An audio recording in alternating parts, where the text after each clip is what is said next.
I want to talk to you today about how to finish what you start, or more specifically, how to start and guarantee that you will not quit. And let me just say to you up front, if there's any teaching that I need to hear, it is this teaching right here, because I've never been diagnosed with ADHD or ADD, but I tell you, I've had a number of people tell me, you don't need to be diagnosed. I can tell you have it. And as I told this story to my group this last Sunday, there were a lot of heads nodding, but my tendency is I'm working on something. I think, oh yeah, let's check the weather here.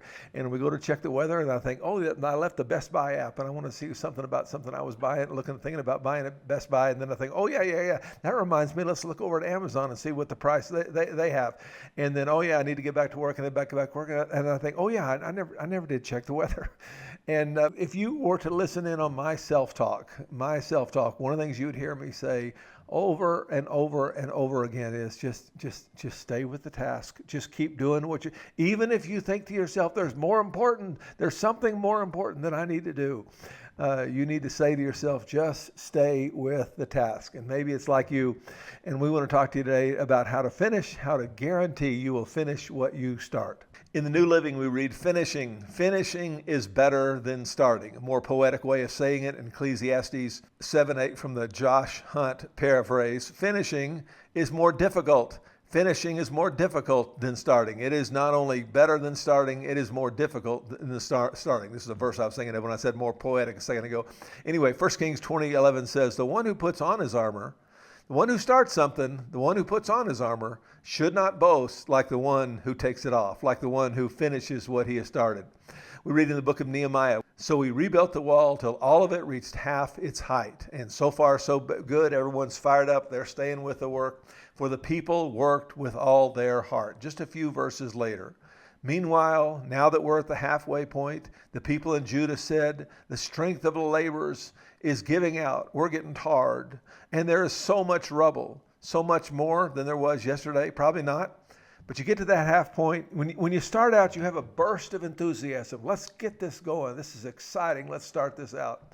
And then when you get toward the end, you have a burst of enthusiasm, like I can see the light at the end of the tunnel, let's go to it. But in that middle somewhere, we're tempted to quit. And we're going to talk to you about how to not quit and how to finish and how to guarantee that you will finish what you start. And let me say also, before we get into it, this is one tool. I got this graphic up here about tools to remind me to say this to you. This is one tool in your toolbox. It is not the only tool. And in fact, sometimes you ought to quit some things. Sometimes you ought to stop doing some things. I think one of the greatest waste of time you will ever engage in is finishing a book that you should have never finished. If it wasn't any good, quit reading it. If that project's not worth doing, and sometimes you don't know until it's worth doing, but you dive in and you get in, and sometimes you need to quit, but sometimes you just give up. And we're going to talk about how to guarantee if you need this tool, there's going to become a time when you need this tool. And if you need this tool, I want to talk to you today about how to guarantee that you don't quit. So Elijah's now an old man, and he's about to retire, we might say. Elijah went from there and found Elisha, son of Shaphat. If you look at a timeline here, we say David is about 1,000. Abraham was about, do you remember? I hope I've said that to you a time or two before. Abraham's around 2,000. David's around 1,000. The end of the Old Testament is around 400. And this story is right in between that 1,000 and the end of the Old Testament. This is the stories of Elijah and Elisha and the transition between them. And you can see it in the middle of the timeline here. He was plowing with 12 yoke of oxen, and what the historians tell us is that this would be like having a farmer having 12 big tractors. And I Googled it, a good tractor cost you $100,000. So a farmer who had 12 tractors, he might have some money. And back in the day, a farmer who had 24 oxen, he'd be a farmer with some money. He was a rich man. He was plowing with his 12 yoke of oxen. He himself was driving the 12th pair. Elijah went up to him and threw his cloak around him, a symbol of saying, I want you to take over when I'm gone. I'm about to retire, and I want you to take over. Elisha then left his oxen and ran after Elijah. Let me kiss my father and mother goodbye. Now, you might be familiar that Jesus tells a story like this, or a story happens in the life of Jesus, and Jesus scolds that man. But in this case, Elisha is not scolded, and I don't see that he necessarily did anything wrong. Let me go kiss my father and my mother goodbye, he said, and then I will come back to you. Go back, Elijah said. What have I done to you? And I looked that up in a number of commentaries, and I'll tell you what I learned. I learned that I don't really know what that means. Maybe you can talk about that here in a second. We're going to discuss here in a minute. And by the way, let me say to you again, every week as I teach, I want you in the back of your mind, I want you to remember, we're going to be discussing here in just a minute. And you may develop some questions that come to your mind as we discuss. And one of them might be, it's not going to be on my slides here in a second, but one of them might be is, what in the world did Elijah mean when he said, what have I done to you? And I honestly, I can tell you, I don't really know, and it doesn't seem like it makes that much difference to the text. So Elijah left him, and he went back. He took his yoke of oxen, and he slaughtered them. And we want to see what do we learn about how to guarantee that you don't give up from that passage right there. He burned the plowing equipment to cook the meat, and he gave it to the people, presumably a whole bunch of people, because he got 24 oxen. I don't know how many people that feed, but it'd be a bunch. And they ate it. The Christian Standard Bible says he turned back from following him, took the team of oxen, slaughtered them with the oxen's wooden yoke and plow. With the wooden yoke and the plow, he cooked the meat and gave it to the people, and they ate. Then he left, followed Elijah, and he served him.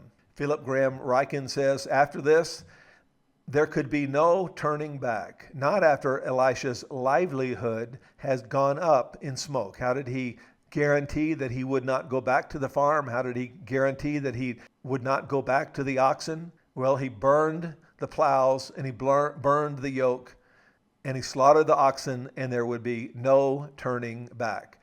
By the time his oxen were medium well done, Elisha was out of a job. And by the time his family and friends had wiped the last juicy dribbles of barbecue from their chins, he had nowhere to go but forward. We can almost imagine Elisha waking up the following morning and planning his day. And he's talking about that moment in the morning when you first wake up and you're about half asleep and half awake. And I don't know what you think about in that moment. I tend to think about, what day is it? You know, it's Sunday, I'm going to go to church. It's Monday, I'm going to start working. I'm going to figure out what in the world is a big idea. Try to do that on Sunday if I can. But then Monday is a kind of hard in the office sermon writing day. And Tuesday is another hard in the office sermon writing day. By Wednesday, I'm going to try to finish that sermon. And then Wednesday night, I've got church. And then Thursday, I've got a video. This video I'm doing on Thursday. And most Thursdays, that's what I do. On Friday, I edit the video. In both those days, I'm working on the sermon a little bit more. And then Saturday can be all kinds of things. But anyway, the first moment in the morning, I think to myself, what day is this? Let's see, what is it, Monday? Is it Sunday? What day do I got going on? And Philip Graham Ryken is talking about that morning. Let's see. He said, I got some plowing to do today. I need to get up and I need to feed the oxen. And hang on, wait a second, wait, and a memory floats up out of his consciousness as he begins to wake up. I feel like I'm forgetting something important. Oh yes, the oxen. By then, though, it was too late. It was too late for Elisha to have any second thoughts. From then on, his memories of the aroma of the oxen slowly roasting over a burning plow would remind him of the calling that he had left behind. Elisha had decided to follow Jesus. Elijah had decided to follow the living God. No turning back. And the big idea is this: if we make going back impossible, as Elisha did, if we make going back impossible, finishing will become inevitable. Stephen Furtick says Elisha is making a statement, probably as much for himself as he is to anybody else. He is making a decisive break from his old life, from the source of his livelihood, from everything that represents the stale stability and predictability of his life behind the plow. You can't step into your new life until you first set fire to whatever is tethering you to your old life. I learned about this when I was just a teenager, learning to follow Jesus myself. And Stephen talks about how he wanted to be a rock star. And he said at that point, my CD collection was my sacred shine in life. And he emphasizes the point that this is not a message about you need to go out and burn all your old secular CDs, as some youth speakers have taught. He's just saying, in my case, in my tendency to want to go back and want to pursue that dream of being a rock star, I need to physically, literally burn my CDs. And if you want to move forward, there might be something that God will put on your mind that you need to burn, that you need to get rid of, that you need to set aside, that you need to rid yourself of in order that you cannot go back, and so that you will go forward and you will finish what God has put on your heart to finish. If we make going back impossible, finishing will become inevitable. Mark Batterson says, in the eyes of God, little things are big things. I've learned that if we do the little things like they are big things, then God will do the big things like they are little things. This is how the kingdom of God advances. Going all in means the courage to not look back. Just as Elisha, we need to burn the plows so there's no possibility of retreat. If we make going back impossible, would you say it with me out loud? If we make going back, are you saying it with me? If we make going back impossible, finishing will become inevitable. One more quote, this one from Kyle Idleman. He says, when Elisha heard the invitation, he didn't try to keep going in his business, keep it going on the side. He didn't try to negotiate the contract so it could be more of a part-time deal. Instead, we read that Elisha slaughtered his 24 oxen. He then got together all of his farm plows and he lit them all on fire. The people of the community came to his farm and he barbecued the oxen and served it up to all his neighbors. He was making a clear statement that he would not be looking back. He wanted to give his full 100% attention to the plow that God had given him, so he burned all his old plows. He was not about to turn back. And it reminds us of the words of Jesus, who said, no one who puts a hand to the plow and looks back is fit for service in the kingdom of God. Now, that's a big idea, but there's actually a broader principle at play here that you can have a wider application, and that is this. We tend to overestimate the effectiveness, the power of willpower, what the Bible might call self-control. And we tend to underestimate the influence of the physical environment. And Scripture says, therefore, since we are surrounded by such a great cloud of witnesses, let's try really hard. Hang on, let me look here again. Let us throw off everything that hinders and the sin that so easily entangles. And then, having thrown off everything that hinders, let us run with perseverance. Then we're going to try really hard. After we have changed the environment, after we have changed the situation, after we have changed what's in the external of our life, we have thrown off everything that hinders, and now let us run with perseverance the race marked out for us. And I can't read that verse without one time. It's the last time I tried to hike the mountains, hike to the tippy top of the mountains near me, the Oregon mountains, and I didn't make it that time, never have made it to the top of that peak. But this time I'd gone up again, and I was going up with a friend of my son's, with my son and a friend of his and a few other people. And this guy has hiked this peak many, many times. It occurs to me the number 60 times he's ascended that peak, although I'm not sure about that number right there. But anyway, he was going to be my Sherpa, and he was a really fast hiker. And he was just skilly-dally up the hill, and I was lagging behind. And finally, at one point, he actually turned around and came back. I was probably a quarter of a mile behind him. And he turned around and he come back. And when I hike, especially a hike like that, it's like a big photo shoot for me. I do photography in another life, and I've got a drone, and I've got my drone with me, and I've got a camera with me, and I've got water, and I've got extra water, and I've got the stuff I'm carrying. And he came back and he said, Josh, give me your heaviest pack. Give me your heaviest pack. And so I handed him my drone. I don't know if it's the heaviest or not, but I'm going to keep my water with me. And I handed them, and he went on and he carried my pack for me. And I was able to not throw off, but unload that weight. And he said a phrase to me I'll never forget. He said, when you hike, Josh, weight is like kryptonite. It will kill you. Weight is like kryptonite. And that's what the writer of Hebrews is saying here. That weight, anything that hinders you, don't just try really hard. Take off the weight of anything that hinders you. And this message of Elisha shows us this broader context that we tend to not think about this. We tend to think simply about trying really hard and not think about how much weight am I carrying here? Is there a way that I can make this easier? One of the books that talks about this, and a great book, by the way, 20 million copies sold, secular book, mainline book. Anyway, he says, the environment is the invisible hand that shapes human behavior. And he talks about a hospital staff that wanted to get, of course, the hospital staff are interested in health, and so they wanted to get their employees to drink less soda and more water.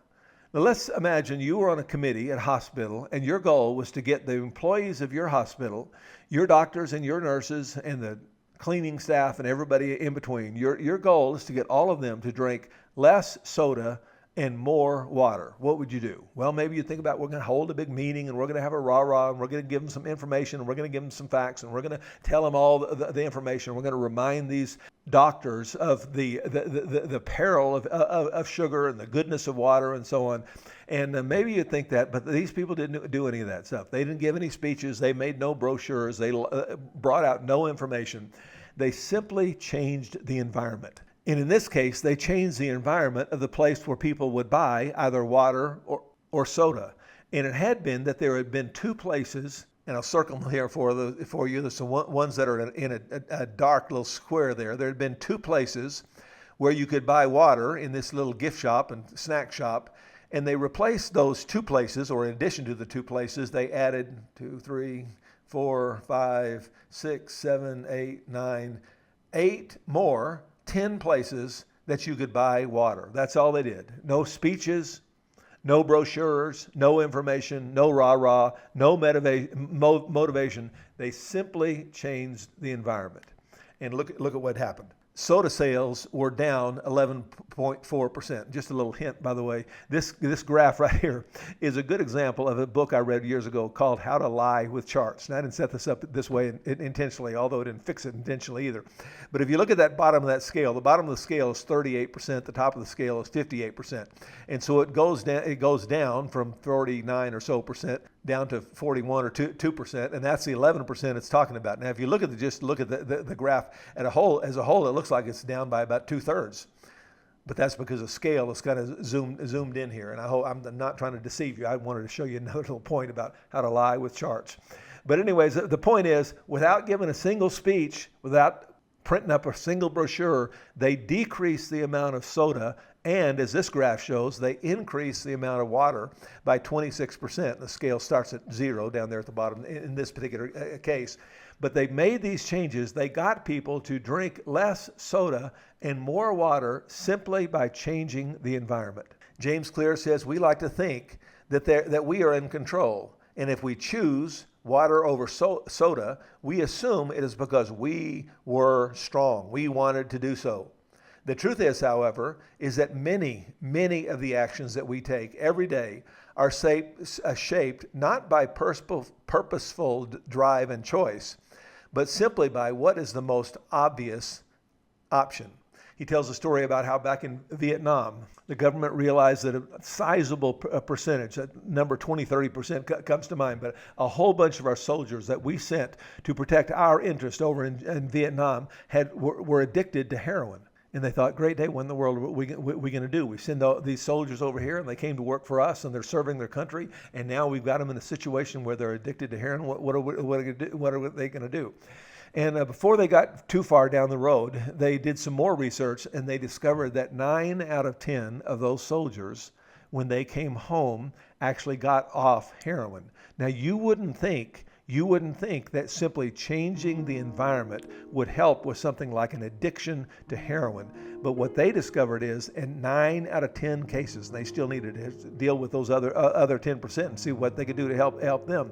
But this problem was, in a way, not as bad as they thought, because in 9 out of 10 cases, the problem solved itself. When they got away from that jungle, when they got away from that temptation, when they came home to mom and the kids and so on, they were able to get rid of the addiction because they simply changed the environment. And this principle that we learned from Elisha is, if he changed his environment, where going back was not an option, then going forward would be inevitable. And the application is this: if you're trying to lose weight, you want to just get you a big trash can and throw all the donuts in the trash can.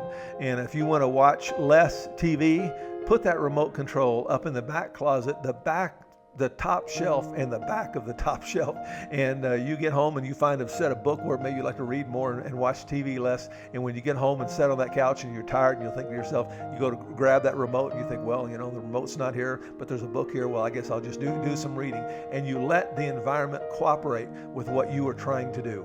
Maybe you're in debt and you just can't keep from using those credit cards. Just cut them up. Maybe think, well, I need them every now and then. I go on a trip and I need them to rent a car or something. I don't want to cut up. Well, I read one person that actually froze them in a block of ice in his freezer, so that when he was tempted to use that credit card, he'd have to wait a little while, long enough at least for that block of ice to thaw out. And the point is, you let the environment cooperate with what you're trying to do in your life. All right, the best part of the teaching is still to come. I've devised some questions for you to discuss, and I'm hoping you have come up with some questions of your own. And may God richly bless you as you discuss God's Word together.